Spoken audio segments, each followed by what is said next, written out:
Hello, ladies and gentlemen. It's a chess show on Pod TV. My name is Sasha Star, and today we have Professor Ken Regan. Welcome to the show, Ken.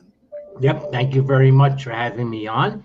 Yeah, and we are all hopeful that another professor, Dan Fleetwood, And he's right here. Yep, he's right here. Wow, marvelous! Welcome to the show, Dan. Speak of the devil, and he shall appear. yes, Good right. to see you, Sasha and Ken. Yes, and let's start with your correspondent game, Ken. Would you like to show it to Yes, us? well, actually, let me share some results and ask if of the games there's any particular one you would like me to show. Okay. Otherwise, I will think of your draw against the highest rated player. That would be Roman Chidliak.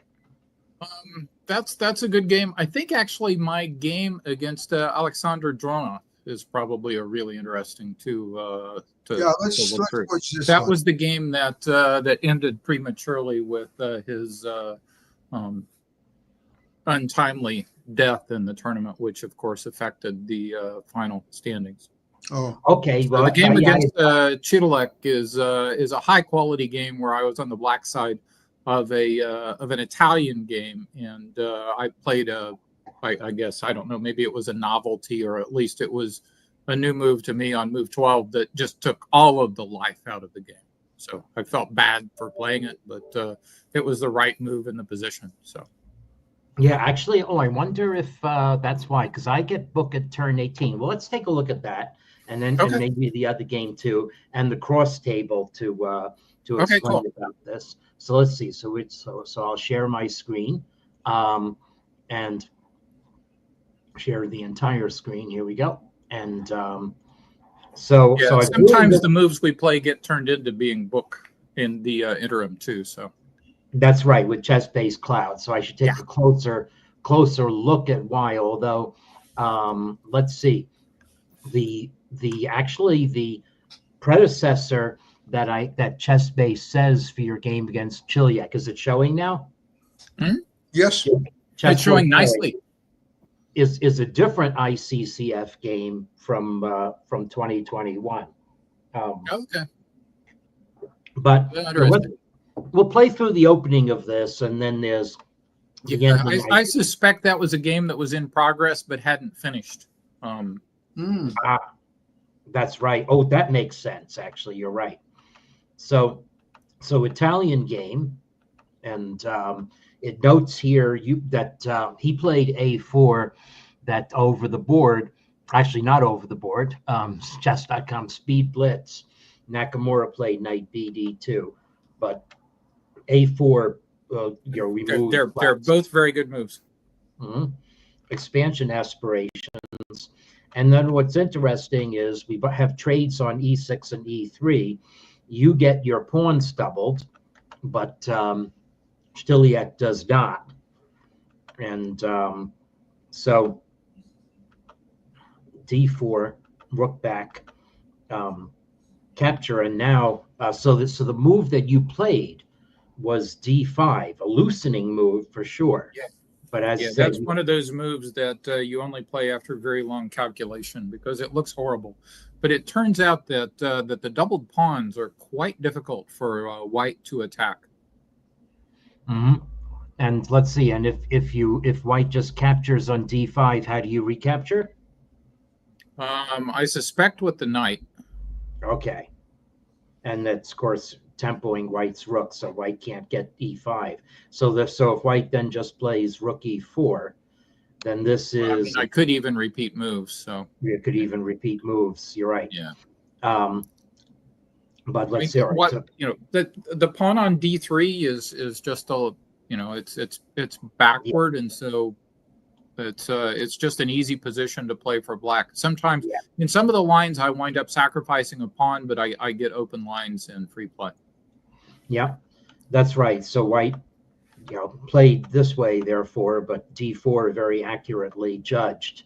Now white has the only uncovered weakness, and you take it right away. Yeah. White is able to recover the pawn, but you're right, pieces are going to be traded some more.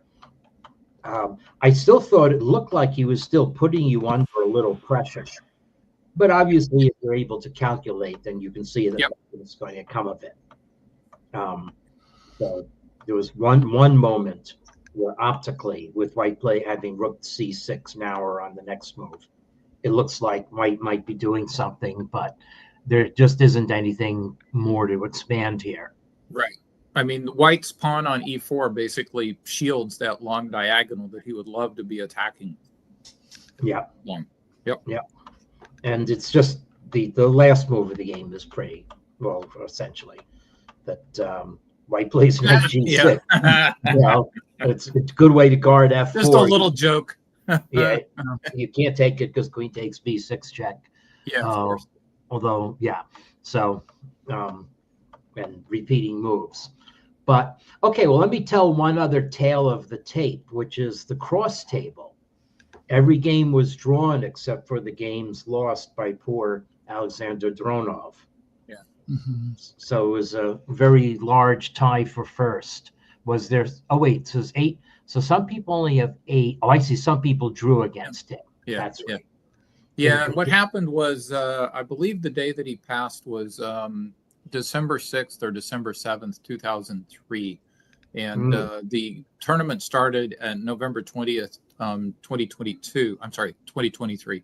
So it was a little bit more than a year after the tournament started. And so there were some players that there was at least one player in the event that was taking all most of the legal time that was available to make moves in a what was clearly an overt effort to extend the games. Most of us were just playing chess, and so I don't know. If you look at the game versus Dronov that I have, it was right at the point where he was going to be able to force a perpetual check, even though it looks like I have a really, really good position at that point. So. Yep. It's worth going through this because the position at the end is very interesting. So let me just say, by the way, you are a correspondence grandmaster, as are everyone in the field, I imagine. No, it was maybe only half of us were grandmasters. The way that you qualify for the world championship is a little bit strange in correspondence chess. You can either win a semifinal and a candidates and qualify like that, and you don't have to be a grandmaster to do that. Or there were some special events that allowed qualifications. Yeah. Yeah, so we're still way in book at this point. This is a line that has been used in past world championships, correspondence world championships, to win with either black or white, and so that's one of the reasons that it's a popular line. Yeah, with my over-the-board sense, I would think white is getting a little pull by forcing the win of the two bishops. But I guess black is going to be able to develop enough counterplay and control. Black's going to have beautiful knights in compensation, and white's bishops are going to be settled into F1 and E1 at some point. Okay. Yes, here we go. And this is so there are dynamic counter chances in this line, and so this is the point where ChessBase detects a novelty, and you decided to get very active with G5 rather than just play positionally with knight C4, as had been done in an over-the-board game in 2014. Yeah, I played G5 after a long think, if I recall. So, okay, got it. you don't play a move like that in correspondence chess lightly. Right. Okay, must look at it. And how much computer analysis did you use to establish that this was okay? Oh, I don't know. I probably went 80 ply deep would be my guess. Okay, so several overnight thinks. Yeah, because I'll tell you what's my most interesting finding is that the intrinsic ratings for the tournament that I get with the three engines I use are below or at 3100, which is the limit of my resolution. Yeah. And you actually played at 3030 as measured by Stockfish 11, with error bars, of course, of 100. Yeah, and the reason that I played a little bit lower is in several of my positions with white, I deliberately took lines that were that the computer wasn't as happy with the idea of getting positions late into the middle game that were more challenging to for the computer to calculate. And the hope was to lure black into trying too hard to win. And but in the end, everyone just bugged out for a draw. Yeah. It's yeah. Okay, that's interesting. Yeah, there are other players who get over the 3,200 mark, which is yeah. I'm not going to name names, but some of the players were clearly just taking the computer's first or second recommendation at pretty much every move, which is not a very interesting way to play chess. Yeah. Okay, so it's interesting that I'm able to detect that input, because it was that is very interesting. Fairly surprising. Now here it looks like you have a very nice position, but maybe the pawn on A6 with white eventually getting the knight into C5 is an Achilles heel. So I was worried about my position all the way through here, mainly because Dronov was a 3-time correspondence champion and had a reputation for finding resources in previous tournaments that were hard to see even by the computers. So I spent a lot of time on this game. Wow, yeah, and this is a nice move because it's going to pin you if you take it. It has to be really calculated through. So you just stand your ground, and white maybe can't reinforce the knight so easily. And now you finally start to get your attack, the compensating attack that you've been playing for. So there goes the knight in. And it's red. So he's not phased by your taking on H2. And why can't you take on H2 here? God, I might be able to take on H2, but it might lead to perpetual. I mean, it's possibly just so. I don't know if he can play knight takes E4 here, or maybe that works. You're right. I'm not seeing knight takes E4. Now, Deep Fritz wants white simply play king G2 and queen A1 and sit. And actually, white's queen that's could close go to what happens in the game. Come in. Yeah, that's actually white. It does allow white's queen to go to A1 and H1 and come into the game. So the move does have a drawback. Okie doke. Anyway, so you play king D6 to stop knight takes E4 ideas. And now you get down here, and this is again. So now you're certainly planning an attack, but white is going to capture your pawn, and so white's also either knight A6 or knight takes E6. Oh, yay. Okay. Knight takes E6 here. Yeah, takes on E6, and this is going to be perpetual check. Yeah, perpetual check. Actually, whether you play G3 or not. Yeah. Might as well throw in G3 and make white perpetual check you. Yeah, exactly. So exciting That's time. Probably how the game would have ended if it would have gone on another month or two. Mm-hmm. Yes. Okay. Well, yeah, it's too bad, but it's interesting. Yes. Let me just show. So this is. Oh yes. So this is so Turgut Tencel 2940. Let me come out of this and. What you'll see is that the stronger players probably profiled as having the lower intrinsic ratings on the computer because the stronger players were more inclined to take chances. Yeah. Well, we can name names here. Okay. Acevedo 3170, Alexandrov 3015, Anderskowitz 3100. John Banet 3180. Now over 3100, I don't really resolve well. Mikhail Churkin 3200, Shtiliak 3095, Dronov 3015, you 3040 on this measure, the stockfish. Haugen 3205, Hesse 3175, Kunzelman 3200, Tiziano Mosconi 3265. That's the highest so far.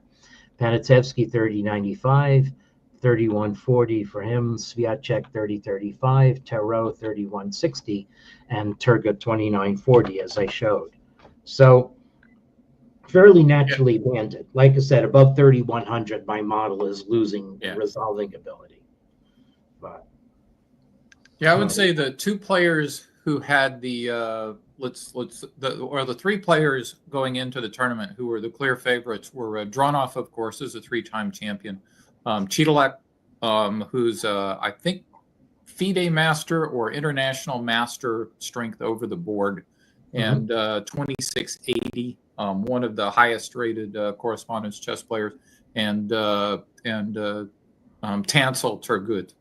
And all three of them, were clearly risk-taking in their games to try Turgut to even lower than you, 2940 on my, because my IPR is an accuracy measure.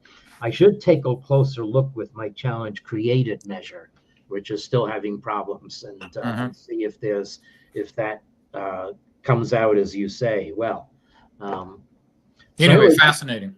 Yeah, congratulations on thank you. The tournament. Well done. I kind of wish that I could have had a result like I had in some previous tournaments. Like in, I think it was 2011 or 2012, I won a Category 15 tournament with a +3 score. So it would have been nice to have had something like that. But,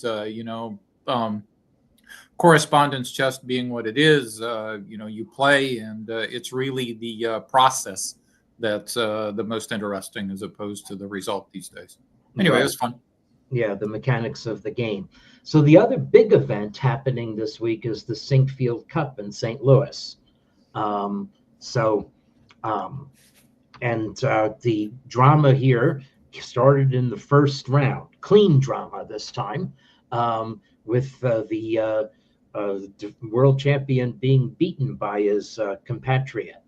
So I have two games to show, and the first round win by Pragnananda over Gukesh, fairly sensational. And this something I want to ask you, Dan. You might be involved here, as you can see it on the screen already. Black's opening choice, or maybe White's opening. White should be given credit. I mean, it looks very symmetrical, but so let's play the moves on the big board and see how they came about. So it's a Nimzo. But Nimzo that now is starting to take over some features of a Queen's Gambit accepted, especially when Black retreats back there. Yeah, this has been very interesting over the last 2 or 3 years, because it used to be that the Nimzo was regarded as what? That White really didn't have ways to get as good a positions as out of the Knight F3 line. Right. But now White is scoring better over the board in Nimzo lines. So that's been really interesting to watch. Okay. So anyway, so this might be an indication of why, because you look at this and you think yawn, but actually here's the so Bishop E2 is very crafty temporizing move. Yeah. Daring Black to play B5. Yeah. But otherwise, White is going to get in B4 and jump up with tempo. So it plays Knight C6 and now B4. And the thing is, White has gained this tempo and is going to expand on the queen side faster than Black. And the thing that catches my eye, if we go to the chess.com version of this position, does that show on the screen now? Yes, it should be. Yes. So Gukesh played Bishop A7, and according to Stockfish 17, that's already more than a half pawn disadvantage. It's very close to Larry Kaufman's 0.7 danger zone disadvantage. And even with Bishop E7, though, White has what you would call a plus rather than equality. So, and Black, of course, does not have any more prospects than White has. White is 2 tempi up in development. So one wonders about this opening choice. Maybe it's not as clear to play for a draw. But the interesting thing is the rest of this game is basically a crush. So Black plays Bishop A7, and we'll be able to see where Black makes an actual mistake. The only thing that I could figure out when looking at this game is that maybe Gukesh mixed up his lines, because some of the moves that he played are correct in the main line Nimzo, but not when White plays an early A3. So, Okay. so it's possible. Yeah, I haven't looked to see if there were any confessionals about this, because it's a bishop b2, rook d8, and white is just able to play some real schnunker moves. This is the first one. Okay, Yeah. we take over that square because of your back rank, and now bishop d7, and now we've got the two bishops. And unlike your position against Dronov, or was still Dronov, you're not going to have your Black's knights are not going to be as happy. Nope. They're about to retreat. So knight e4 coming in on weak squares. Black's a7 bishop is biting on granite. Now knight c5, Oh. rook b8. Okay, that knight has to retreat to the back rank. And then this is the most abject move of the game. Black has to put the rook in the corner. I mean, this is a dream position as white. Yeah, and the reason why Black can't play rook c8 is really amazing. It is easiest if I show it on the chess.com board. So this is the real thing about it. So if we play rook c8, watch what happens. This, and then this, and Black's rook can't defend the knight because of white's bishop on e5, and this is just crush, game over. So it's just it's shocking to see the world champion subjected to this sort of indignity within 20 moves. And right now, okay, so you're not going to get a knight to d5, which might have been your only glory in the position. More groveling. White just ignores it. Now Black's knights are both on the back rank. White takes over the open file. Black tries to mount defense of his king, but pawn drops off. Okay, rook a7. We have to see why rook a7 doesn't happen here. Let's see, how easy is it? How easy is it to see why rook a7 can't be played? Well, I'm blanking on it. Do you see it before I bring in the terrible computer? I guess it may be more of the same with bishop takes a6 following. Well, okay, let's ask the oracle here. Oops. So why not rook a7? Rook a7 is the best move. Yeah. And white just plays rook c1. Oh, okay. White just plays rook c1, defending things that way. Okay, that's silly. I thought there might be more tactics. Okay, so there's really nothing Black can do here. Black tried to, I don't know, desperation, I imagine. Now white just advances the cavalry or the infantrymen. And Black resigned. White's defending everything. There's a pin on the b5 if you take on b5. So quite a shock. Anyway, okay. So that, and in the first round, Levon Aronian also won a nice game. There have been other games in the Singfield Cup that could have been decisive, but let's show one more game. Let's show Caruana's win in a slugfest against Firouzja from round 3. And this is the sort of game that has a lot of red moves when you view it on chess.com, but I'm not going to view it on chess.com because I think this is just a great fighting game. And there's an element of chess challenge created, an over-the-board, lower-level version of what you were saying about correspondence chess, where you're playing to challenge the opponent, not to satisfy my cheat detection software, which is really looking for computer accuracy anyway. Mm-hmm. So I had a window open with this that showed the novelty. Let me do that again. I already have a window open version of this. Novelty comes at turn 14. So this is a known way to play. And so it's again Nimzo Queen Indian hybrid. But Black is meant to be okay. So White does get in the d5 pincer movement, which is positionally unappealing for black, but black has managed to trade off white's dark squared bishop and is able to gain some space. So knight e5. So this is structurally okay for black because neither bishop is particularly happy at the moment.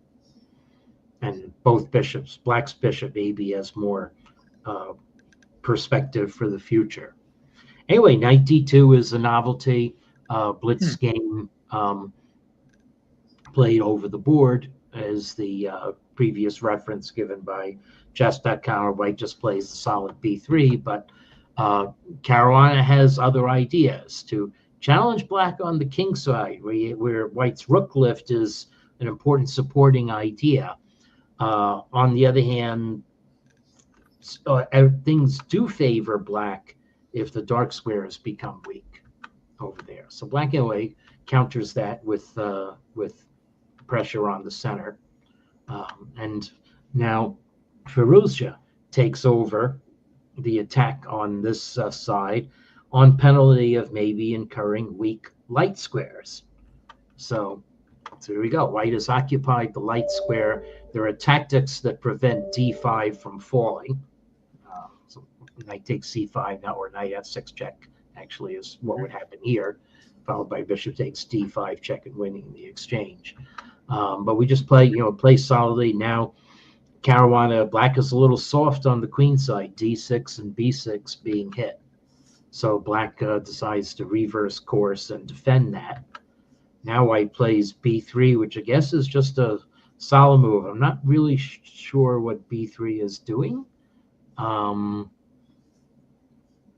Maybe it's a mysterious move, and maybe it's one of the red moves on chess.com. Let's see.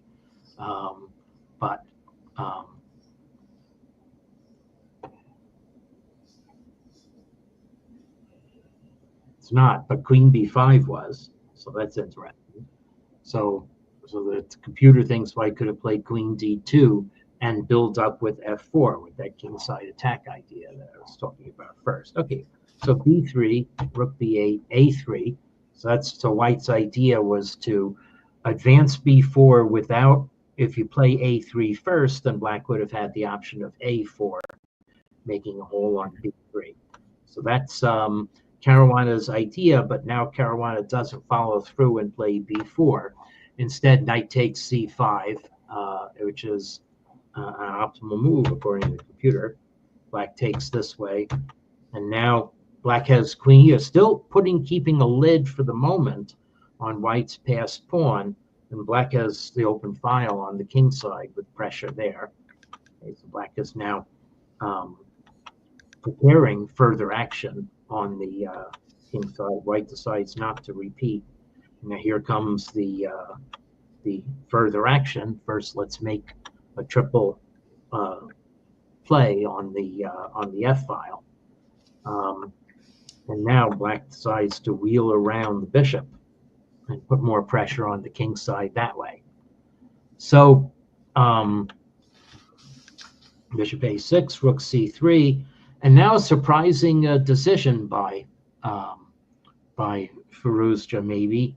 I might have expected just to play bishop c8. I guess you have to defend e5 though. Wait, so I'm not picking that up. Yeah, actually it's difficult to defend e5.